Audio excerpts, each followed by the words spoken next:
yang membuat doa cepat diangkat di luar yang tadi. Yang membuat doa cepat diangkat yaitu tawassul. Tahu tawassul? Gimana cara tawassul?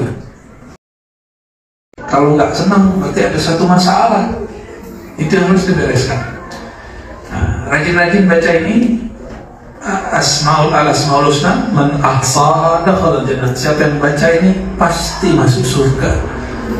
Surga itu tempat paling tenang, paling damai, paling asik. Nah, orang-orang yang sering membaca nama Allah di dunia, tempat dia ngaji, Allah ubah menjadi taman-taman surga. Jadi tadi pas lagi baca, itu ada ketenangan nggak? Baca senang nggak? Lagi baca itu senang. Itu tempat kita berubah sesaat jadi taman surga. Cuma nggak kelihatan oleh mata ini, karena surga la ainun ra'at, tidak pernah dilihat oleh mata, tidak juga oleh telinga, apalagi terbayang oleh pikiran. Namun kalau orang-orang ahli rohani itu Allah izinkan kadang melihat taman-taman surga. Kalau taman, kebun isinya apa? Taman, bunga indah kan? Harum kan? Rapi, itu taman. Taman itu mesti ada yang nanam bunganya. Siapa yang nanam? Orang yang baca nama Allah. Jadi kalau adik-adik tadi baca nama Allah, itu sedang nanam pohon-pohon, bunga-bunga, mawar-mawar surgawi. Cuma nggak kerasa ya, nggak kerasa, nanti di akhirat lihat hasilnya. Nah, nanti walaupun udah tamat di sini, sekali setiap hari baca al-asmaul husna. Gak usah khawatir masalah rezeki. Rezeki itu dunia. Dunia itu hanya tunduk kepada orang yang dekat kepada pemilik dunia. Siapa pemilik dunia? Allah SWT. Ya, tidak usah khawatir. Nah, inilah makna hadis yang lebih kurang. Ya, man ahsaha dakhala jannah. Siapa yang menghafalkan, menghitung, memahami, mengulang-ulang, dijadikan wirid, pasti masuk surga. Belum dia masuk surga yang sana, Allah sudah izinkan masuk surga yang di dunia, yaitu surga ketenangan jiwa. Ya, kita kirimkan Al-Fatihah untuk guru-guru kita semua, untuk Imam Nu'taila Sakandari, dan wabil khusus dengan Nabi Muhammad SAW, dan guru-guru di ma'had di madrasah ini, wa khasatan muassisha wa syekhna Abah Labib, wa likulli syekhin wa syekhatin mu'allimin wa mu'allimatin wa muta'allimin wa muta'allima, talib wa talibat. Al-Fatihah. A'udzubillahi minasyaitonir rajim. Ya kenapa ya?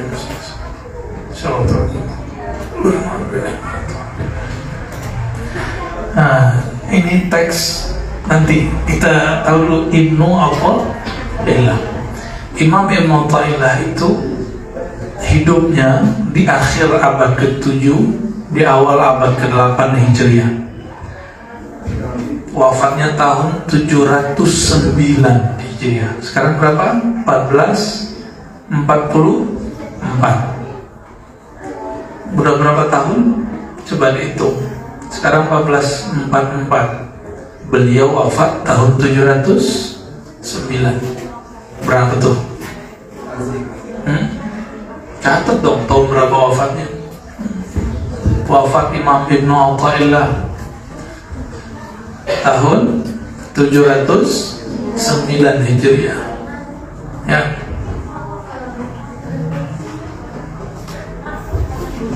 Imam Athaillah ini dulu benci dengan ahli zikir. Benci dengan ahli zikir. Kayak zikir barusan tuh gak suka dia. Bidah gitu. Salah, gak boleh.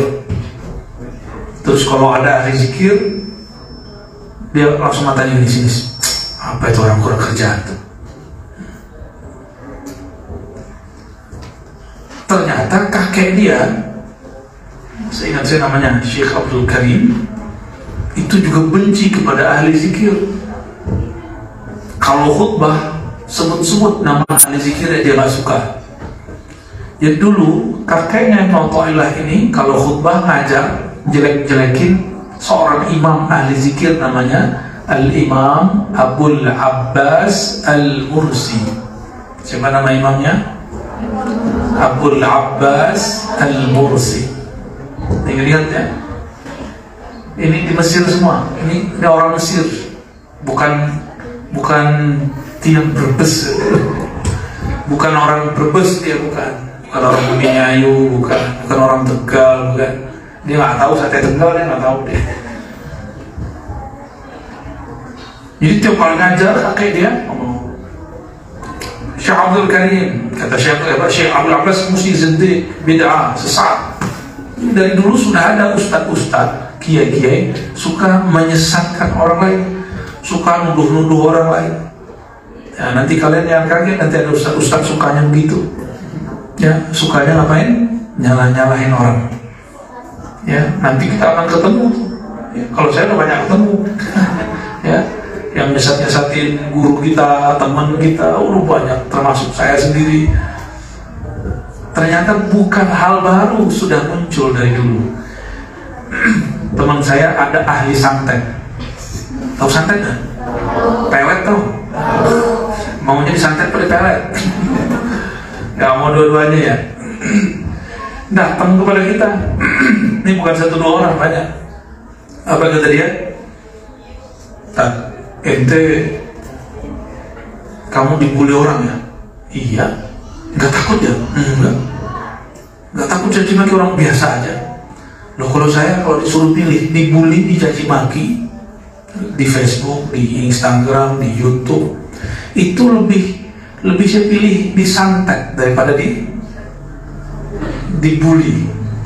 Karena ada temannya Ustadz Faiz nih, itu Ustadz Faiz namanya, tapi sudah menikah. Yang ono belum no, yang sama ujung. Kalau yang tengah-tengah banyak anaknya udah seumuran kalian.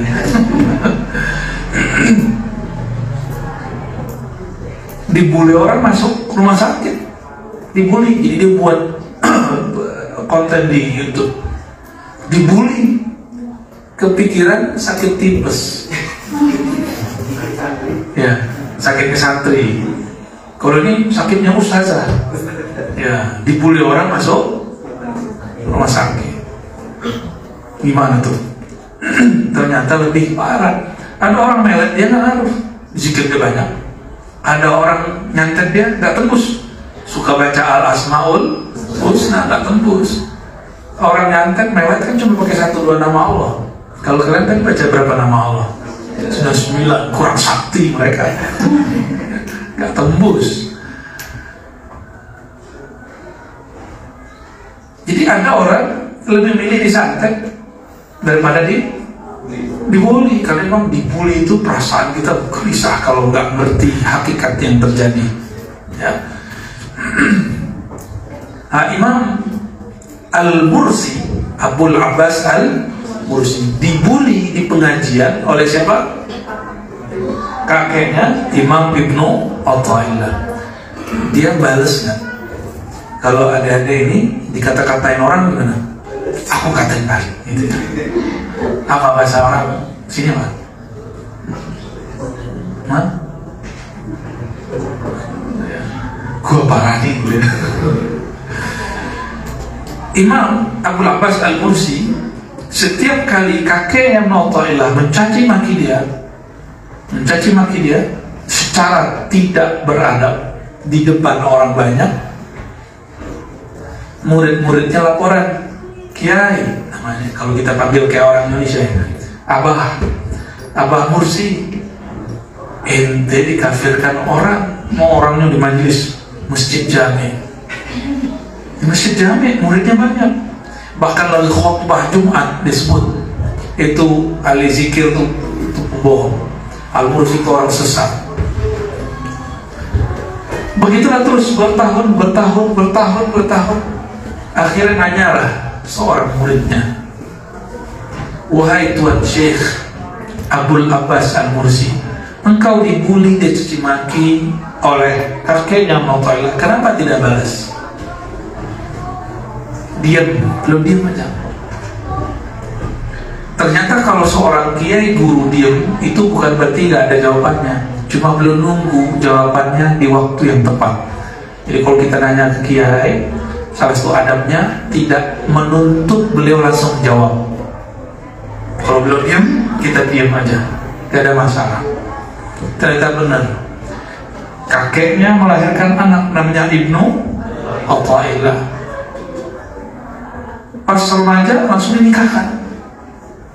Diajar terus tuh sama kakek yang suka mengkafir-kafirkan itu. Ya diajar terus, dia lagi tuh, kamu jangan ngaji sama orang itu, tuh orang kafir, orang sesat, orang zindik. Tapi kalau anak muda dilarang, penasaran nggak? Anak muda kalau dilarang gimana? Penasaran. Maka dia penasaran, diam-diam nyamar, datang ke masjid tempat ngajarnya Imam Abul Abbas Al-Mursi yang dianggap sesat. Diam-diam. Tapi sebelum dia datang, Imam Al-Mursi ngomong ke khadamnya, "Tar ada anak muda mau datang, mau ngecek-ngecek tempat kita. Kalau dia datang, kamu bawa ke kamar saya."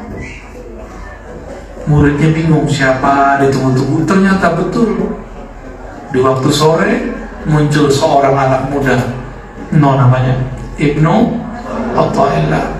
Dia penasaran, dia ingin cek bener gak nih sesat. Sesatnya apa? Dia mau tulis laporan kesesatan Al-Mursi. Tapi dari awal dia lihat gak ada yang sesat. Orangnya suka senyum, bukan begini mulu. Ya kayak orang stres ya. Orang baca Asmaul Husna gak begitu, wajahnya sumringah, ya, bahagia karena ada nama Allah Subhanahu wa Ta'ala. Udah sarapan belum? Sudah. Kok wajahnya agak lemes gitu? Emang belum sarapan ya? Oh pantesan. Ini namanya sarapan ruhani. Ya, ruh kita perlu dikasih sarapan sebelum dikasih sarapan yang jasmani. Tenang, ini lebih dahsyat. Ya, orang kalau ruhaninya kuat, maka badannya pun lebih kuat. Masih ingat Ashabul Kahfi berapa tahun nggak makan-makan? Tidur aja. 309. Loh, kapan 350? Itu Ashabul Kahfi nggak makan, nggak sarapan, hidup. Kenapa? Tadi yang dibaca waktu Asmaul Husna, Al-Muhyi Al-Mumit, yang maha menghidupkan, yang maha mematikan. Kalau Allah bilang nggak mati, nggak mati, walaupun nggak makan 1000 tahun. Jadi nggak usah khawatir. Tuhan kita bukan nasi, Tuhan kita yang menciptakan nasi, ya. Jadi jangan lemes dong, semangat, senyum dong, 1, 2, 3, senyum. Tabassumuka fi wajhi akhika sadaqah. Kesempatan kan ini. Nyampailah di tempat Imam Al-Mursi, dia nggak ada yang sesat, orangnya baik-baik, ahli zikir. Akhirnya dibawalah, ini sama-sama ahli sunnah. Jadi dari dulu sudah ada orang sesama akidah ahli sunnah itu nuduh temannya. Ternyata ketika dicek nggak ada yang aneh, dibawalah ke dalam ruangan khusus Al-Imam Abul Abbas Al-Mursi. Di sana curhatlah beliau. Kakekku bilang di sini banyak sesat, tapi dari awal aku duduk sampai sekarang nggak ada sesat, malah disambut. Terjadilah obrolan yang sangat-sangat baik. Akhirnya Ibnu Athaillah mengatakan, saya ingin belajar kepada Tuan Syekh. Siapa namanya tadi? Abul Abbas Al-Mursi. Abul Abbas Al-Mursi itu murid dari Imam Abul Hasan Asy-Syadzili. Abul Hasan Asy-Syadzili yang wiridnya adalah favoritnya abah kita. Jadi Abah Al-Habib itu sedang wirid-wiridan yang dibaca, yang didapat oleh Imam Abul Hasan Asy-Syadzili. Yang buku kecil itu kemarin kita tunjukin tulisan tangan. Ada hizib bahar, ada hizib ini, luar biasa. Banyak sekali. Itu Abul Hasan Asy-Syadzili dapat izinnya ketemu Rasulullah secara rohani, mimpi ketemu Rasulullah. Benar nggak? Benar. Beliau bermimpi ketemu Rasulullah ajarkan wirid itu satu-satu. Nah itu wirid favorit beliau, ya. Jadi kiai kalian bukan sembarangan, ya. Ahli aurat. Auratnya adalah aurat yang berkait dengan Imam Ibnu Athaillah dari. Jadi beliau ada belakangnya, ini isim nisbahnya. Beliau dari kota Alexandria, apa syaratnya? As-Sakandari, orang dari Alexandria. Imam Athaillah ini kemudian belajar zikir, belajar ilmu aqidah, belajar ilmu qalbu, belajar ilmu ma'rifatullah. Masih muda, seumuran kalian ini. Lama-lama, apa kata Syekh Al-Abbas, Abul Abbas Al-Mursi, aku akan kader kamu, akan jadikan kamu ahli dua ilmu yang zahir, yaitu mazhab Maliki. Jadi mereka mazhabnya bukan Syafi'i, mazhabnya apa? Maliki. Dan yang kedua, ahli ilmu qalbu.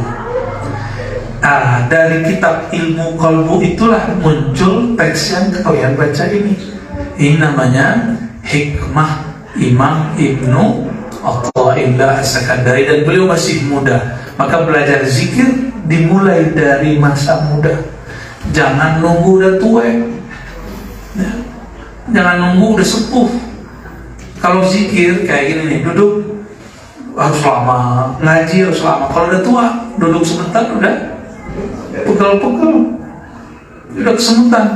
Jadi jangan belajar zikir setelah tua, belajar dari sekarang. Ini kan latihan-latihan sudah, ya. Ada seorang, dia zikirnya nggak banyak, tapi dia rutin berzikir, tapi belum mengenal Allah, belum merasa dekat kepada Allah. Tiba-tiba lagi jalan, dia lihat ada tong sampah, di situ ada kaligrafi, ada tulisan kertas nama Allah, alif lam ha, Allah, kaligrafi bagus, tapi kok dibuang di tong sampah. Dulu kertas bukan kayak sekarang, dulu kertas itu dari papirus. Tidak ada, kalau di kita ada pohon namanya pohon deluang, itu ditumbuk, kemudian lebar, itu jadi tempat nulis nama Allah. Karena dulu bahan tintanya juga natural, dari herbal semua, dari tumbuhan. Dia ambil, dibersihkan, dikatakan, wahai pemilik nama, namamu telah dibuang oleh orang yang tidak kenal kemuliaan namamu. Maka dia bersihkan, namamu aku selamatkan. Dia kunyah sampai habis. Setelah itu gimana? Makan kertas gimana? Kertas ini lembut, ini kertas papirus berserat. Dia kunyah, dia menangis. Ya Allah, kenapa ada orang buang nama Engkau? Kenapa ada makhlukmu tinggal di bumimu, makan rezekimu, tapi tidak hormat dengan namamu? Kalau ada orang ambil foto kiai kita terus diinjak gimana? Marah kan kita? Sama, ini kekasih Allah. Dia melihat ada nama Allah dibuang di hati-hati nih, ini santri kenapa nggak diberkahi ngajinya? Habis tulis bismillah, kertasnya dibuang ke tong sampah. Kalau mau buang, dirobek dulu nama Allahnya, ya, atau dibakar. Kalau bakar hati-hati, bahaya. Malamnya orang itu mimpi, fara'a fil manam Rabbal Izzah. Lalu dia mimpi malam hari bertemu Allah Subhanahu wa ta'ala. Apa kata Allah? Ya abdi, wahai hambaku, karena engkau menghormati namaku, aku mengangkat derajatmu, aku jadikan engkau kekasihku. Maka dia kekasih Allah, jadi wali Allah cuma karena menghargai satu nama. Nah, ini adik-adik ini Allah berkahi setiap hari belajar nama Allah, ya, sebut nama Allah benar, Bismillah, Asmaul-Husna dan sebagainya. Jadi tolong dihormati supaya diberkahi, ya. Kita baca teks ini. Jadi Ibnu Athaillah awalnya anti ilmu zikir, kemudian jadi senang zikir. Setelah dididik oleh gurunya, muncullah kalimat-kalimat ini. Ini kalimat ilham yang masuk ke hatinya. Kalau mata bisa melihat yang tertulis, kalau hati bisa melihat yang mana? Hati juga bisa. Yang tersurat dibaca oleh mata, yang tersirat dibaca oleh hati. Nah, mata ini yang melihat itu bukanlah ain, namanya basar. Basar itu pandangan zahir. Kalau yang batin namanya basirah. Apa namanya? Basirah, pakai shad. Basirah, kemampuan orang melihat dengan mata batin. Apa yang dilihat? Rasa, adab. Jadi kalau adik-adik ini beradab, berarti punya basirah. Kalau punya lembut, gampang tersentuh, berarti basirahnya kuat. Matanya nggak rusak, ya. Kalau mata kita masalah, kita benerin nggak? Ya, nggak pakai kacamata 1-2. Kenapa? Supaya jelas sama. Kalau basirah kita sakit, kita harus rawat. Dikasih dia kacamata, kacamata ruhani. Namanya ilmu. Namanya apa? Ilmu. Oke, coba sama-sama kita baca. Bismillahirrahmanirrahim. Qala al-imam Al-Arif Ibn Athaillah As-Sakandari. Coba baca. La tatlub. Atau la tutalib yang sahih.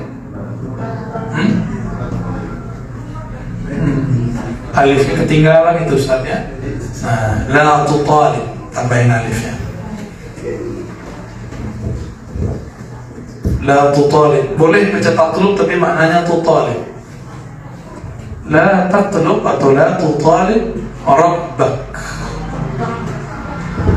Terus di matlub atau matlab. Ada nggak wazan maf'ul gitu tanpa waw? Nggak ada. Maka dibacanya matlabika. Matlab. Talaba, yatlubu, talaban. Bisa pakai mismas dan mimi. Matlaban, fahuwa talibun, wazaka matlubun. Jadi ini masdar apa nih? Masdar mimi. Nah, tapi boleh dibaca dengan maf'ul, matlubak. Apa? Bita'akhuri matlubika. Boleh.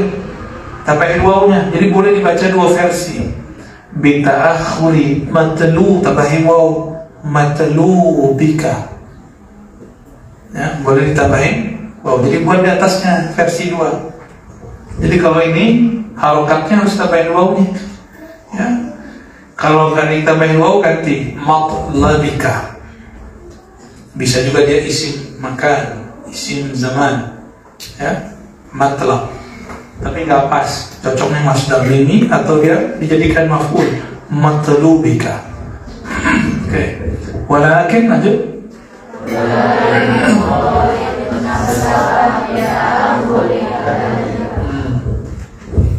Sebelum kita terjemah, pernah punya doa belum Allah kabulkan? Belum banyak ustadznya. Ya belum. Ini jawabannya. Pernah dengar orang tua ngomong, saya udah doa belum dikasih? Ini jawabannya. Jadi kalau ada orang ngomong, saya doa kok belum Allah kasih, baca ini baik-baik ya.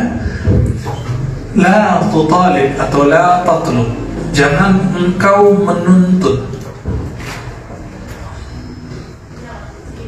Siapa yang jangan kau tuntut? Rabbak. Apa arti Rabb? Rabbak, Tuhan. Apalagi pangeran kalau bahasa Jawa ya, pangeran Gusti Allah. Apalagi Rabb, pemilik. Ada bahasa Arab Rabbul Bait. Apa arti Rabbul Bait? Pemilik rumah. Rabbul Alamin, pemilik alam. Rabbak, pemilikmu. Jadi yang memiliki kita bukan orang tua, bukan kita juga. Yang punya kita siapa? Allah. La tatlub rabbak. Nah, lawan dari Rabb itu abdun, hamba.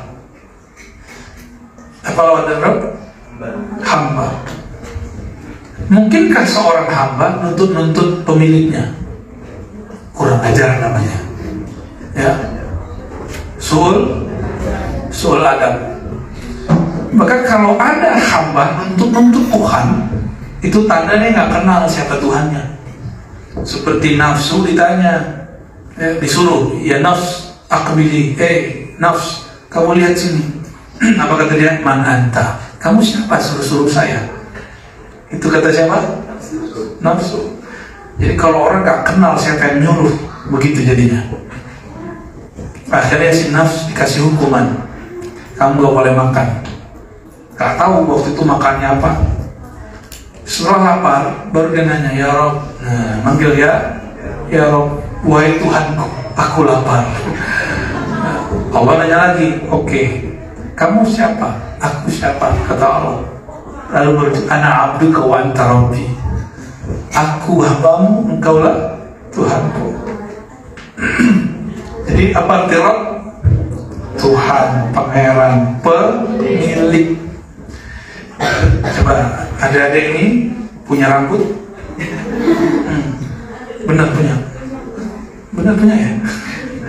Rambutnya numbuhin nggak? Ini biasanya perempuan ini punya masalah kalau sudah haid, mohon maaf, rontok. Ya, bisa bilang nggak? Rambut jangan rontok dong. Bisa nggak? Nggak bisa. Kenapa? Karena rambut bukan kita yang punya. Bukan kita yang punya. Saya itu agak ribet dengan kumis ini. Tapi nggak boleh ngomong, miss, kamu jangan tumbuh dong, nggak bisa juga. Biarin aja ditumbuh. Ya, tiap kali, sekali 3 hari dibersihin.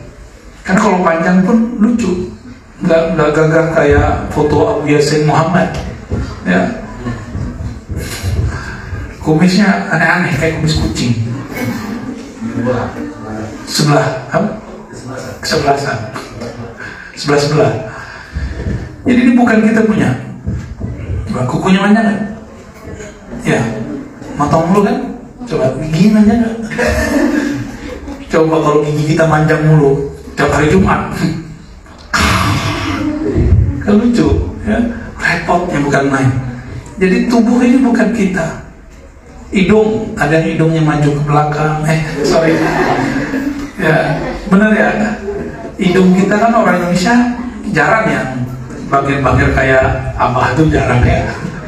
Ente hidungnya gimana tadi? Ya bangkir ke samping. Kalau boleh milih kan hidungnya kayak ente semua tuh Faiz tuh. Songong hidungnya. Maju mulu ke depan. Tanda bahwa kita nggak pernah bisa mengatur si hidung ini. Bukan milik kita, bukan hasil kita. Suatu saat Allah akan ambil organ di dalam. Ada paru, jantung, usus, itu bukan punya kita, itu dipinjamkan semua. Yang punya Rob buka. Maka nanti orang masuk kubur tanya, man Robuka, yang punya kamu siapa? Nanti di situ ternyata. Oke. La tutalib rabbaka, jangan engkau menuntut Tuhanmu, pemilikmu. Bi di situ apa? Bi sababiyah. Kalau ba itu artinya sababiyah, terjemahannya apa? Kata orang Malaysia, kerana. Ya, jadi tidak semua bi itu berarti dengan. A'udzubillahi minasyaitonir rajim. Billah. A'udzubillah. Apa arti a'udzubillah di situ? Bi bermakna aku berlindung dengan atau kepada. Ba bermakna ila. Iltija ila Allah. Jadi huruf ba kadang berarti sabab, kadang berarti ala. Karena Imam Fakhruddin Ar-Razi mengatakan dalam tafsirnya, ini kalau depan Ar-Razi yang ngomong Fakhruddin Ar-Razi, apa kata beliau? Huruf jar kalau bahasa Indonesia, huruf jar kata rasanya, atau khafat kata sebagian ulama, dia mewakili makna satu sama lain. Kadang ba bermakna min, kadang min bermakna ba, kadang ala bermakna min, begitulah terus. Kalau kita ngomong ini, wulidtu bi berbes, itu bi-nya artinya apa? Fi. Mulai jatuh. Ada mau jatuh ya. Jadi ba huruf jar itu maknanya tidak hanya satu makna, bisa berbagai makna. Wow, ada wow ma'iyah, ya kan? Walladzina tabawwa'ud dara wal imana, surah Al-Hasyr. Jadi wow kadang bermakna maaf, ya. Oke. La tatlub rabbaka bi ta'akhuri matlabika. Jangan kamu menuntut Tuhanmu, pemilikmu, karena ta'akhur, diundurnya, diakhirkannya, atau pengakhiran, pengunduran matlabik. Ini diganti ya, huruf harokatnya diganti. Karena permintaanmu diundur, doamu belum dijawab. Jadi ta'akhuri matlabik, diundurnya matlabik, permintaanmu, permohonanmu. Jadi kalau kita doa belum dikabulkan, berarti syaratnya belum cukup. Kenapa? Ada kaidahnya, kullu da'watin mustajabah. Setiap doa pasti mustajab. Hadis Imam Muslim, hadis sahih. Jadi kalau ada doa belum dikabulkan, berarti apa? Ada syarat belum. Nah, syarat berdoa itu cuma dua: satu yakin, dua adab. Itu syarat doa diangkat. Apa? Satu yakin, dua adab. Nggak ada lagi, cukup dua. Tapi sudah mencakup semua. Berarti orang kalau doa nggak yakin dikabulkan, walaupun adab itu bagus. Enggak. Doa itu minta. Berani nggak ketemu kiai sembari main handphone? Nggak berani. Datang kepada Allah. Allah itu mandangnya kolbu, bukan muka. Bukan jenis jilbab, bukan jenis baju, bukan jenis bedak. Ini pakai bedak nggak sih? Ya pakai. Nggak pakai ya. Pakai juga boleh. Allah nggak lihat itu. Apa yang dilihat? Kolbu. Kolbunya dilihat. Kolbunya, hatinya meminta nggak kepada Allah. Hatinya hormat nggak kepada Allah. Kalau iya, Allah terima. Jadi kalau doa bukan bahasa Arab yang penting, tapi hatinya yang penting. Jadi kalau doa jangan gaya-gayaan.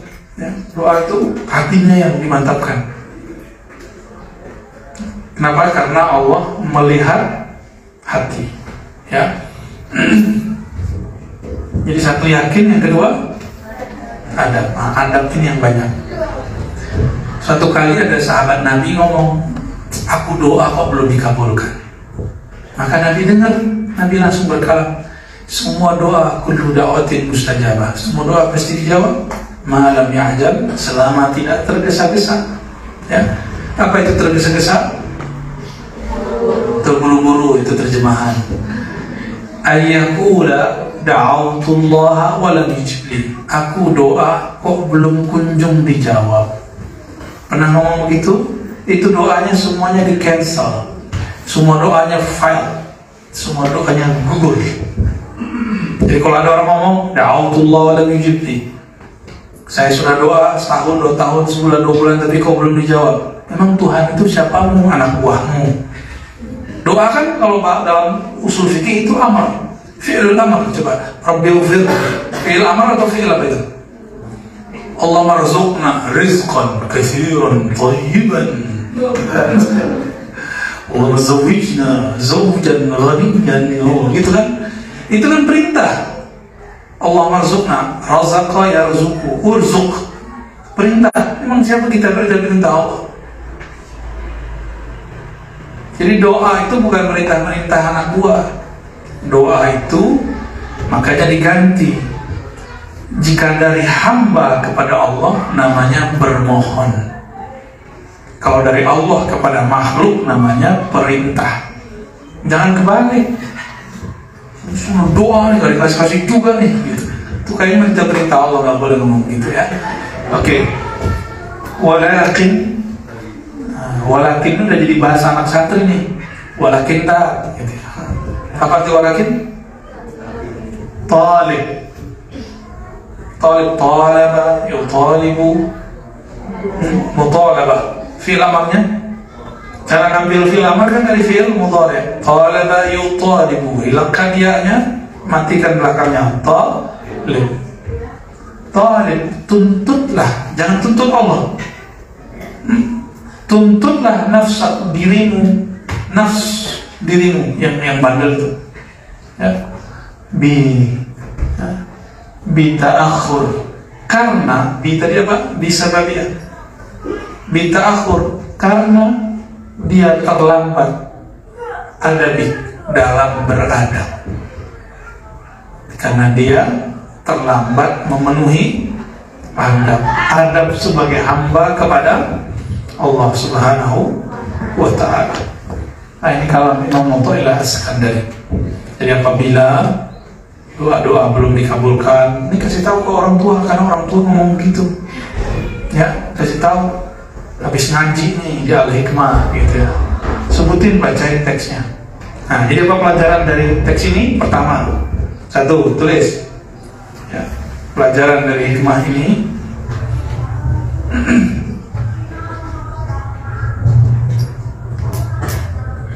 Yang pertama,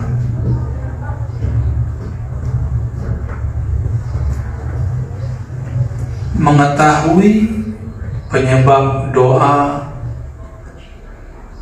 ditunda ijabahnya. Apa penyebab ditundanya? Maka ya, nomor 2-nya, yang membuat doa ditunda adalah adab hamba yang kurang sempurna kepada Allah Subhanahu wa ta'ala. Apa saja adab, apa saja syarat doa diijabah? Ada 2. Satu, jadi syarat ijabah doa. 1, yakin. 2, adab. Yakin itu di qalbu. Doa yakin di hadapannya ada Allah. Kalau adab, ada adab zahir, ada adab batin. Adab zahir apa aja? Tutup aurat, ya, angkat tangan. Nah, mulai doa itu mulainya pertama panggil nama Allah. Ini cara doa. 1, panggil nama. Kita mau memohon kepada seseorang, kita panggil nggak namanya? Panggil dulu. Ini Allah yang ngajarin. Maka meminta kepada Allah harus memulai dengan memanggil nama Allah. Nama Allah banyak, minimal kita tahu 90. Nah, panggil namanya. Ya Allah, Ya Rahman, Ya Rahim. Yang nanti kalau udah tamat mau nikah, jomblo, gitu, Ya Allah, Ya Rahman, Ya Rahim. Wahai yang Maha Pengasih Penyayang, aku kesepian sendiri. Zawidni birajulin sholihin. Kalau orang sini sholikin ya, birajulin sholikin. Sebut namanya. Dan yang kedua, bersolawat kepada Nabi Muhammad SAW.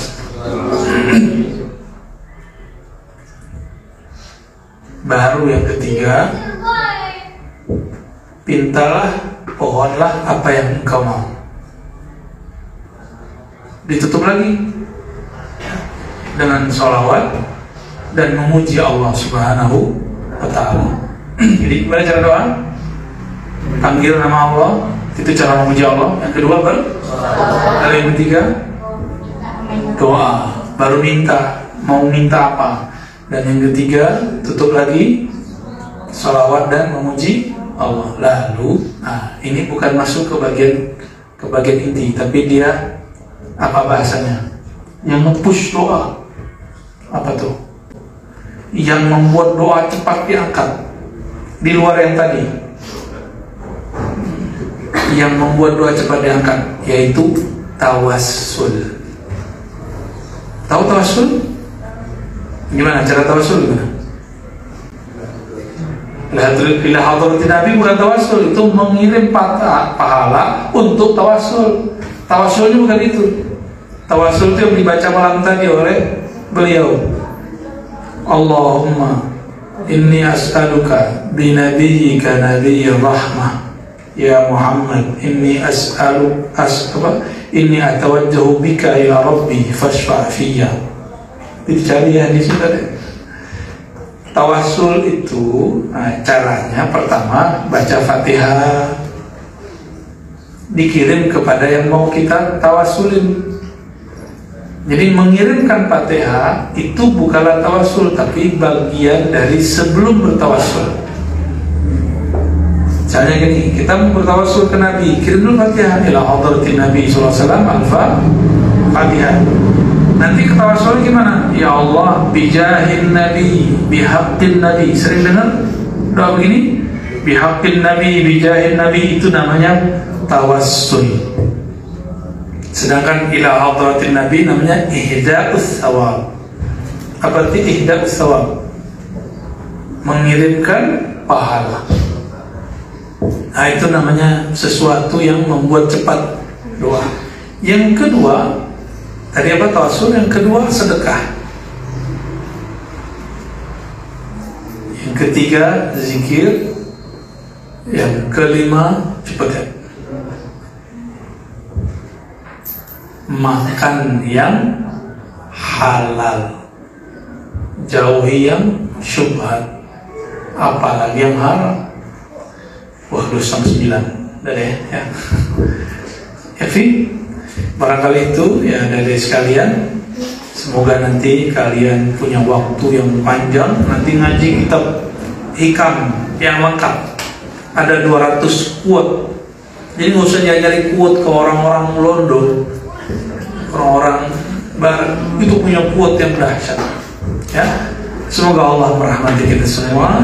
Nasallallahu ayyu'afina wa nasallallahu yaftah lana futuhal arifin wa yasallallahu ayakhtimana bihusnil khatimah bis-sa'adah wa nasallallahu ayubarika lana wa liwalidina wa limasyayikhna wa litullabina wa طلباتنا ولجميع المسلمين والمسلمات في مشارق الأرض ومغاربها الحمد لله رب العالمين. الفاتحة.